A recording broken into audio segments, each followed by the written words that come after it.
Let's get more on this and speak to Mohammed Shafiq, who's the Chief Executive of the Ramadhan Foundation. He joins us now from Manchester in the north of England. Mr. Shafiq, thanks for joining us. There's been a lot of reaction to this report by the Deputy Children's Commissioner. In your experience, and you've been dealing with this issue for many years, there clearly is a problem with Pakistani men abusing white girls in England, correct?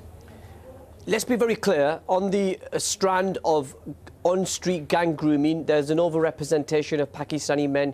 A majority of them are Pakistani men, and a majority of the victims are white. We've got a problem amongst those criminals who think that white girls can be used and abused in this way, and that needs to be confronted. But what the report also sets out, in other strands of child sexual abuse, a majority of the culprits arrested and charged and convicted are white.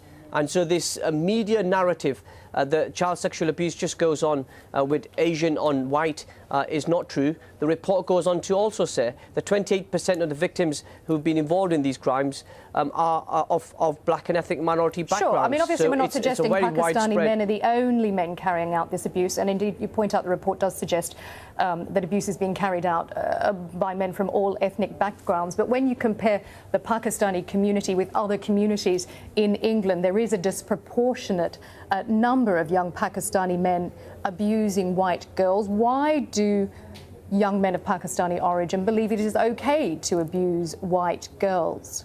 Well, if you look at a media narrative on this, all we read is Asian gangs and white girls, and we know that's not true because 80% of the suspects in child sexual abuse are white. 2/3 of the people identified in this report are white.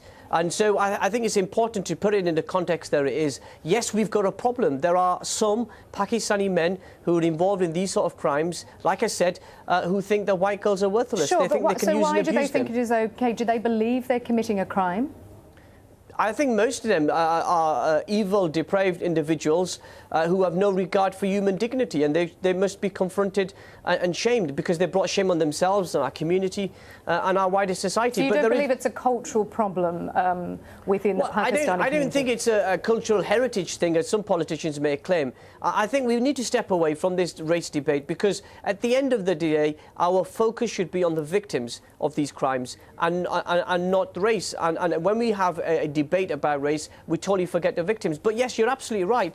We do have a problem, and that's what the Ramadhan Foundation has been doing for over 6 years. We've been confronting it head on, and I'm really optimistic that as we move forward, we will see more and more people being brought to justice and justice be done for those victims. But we must never, ever forget the victims.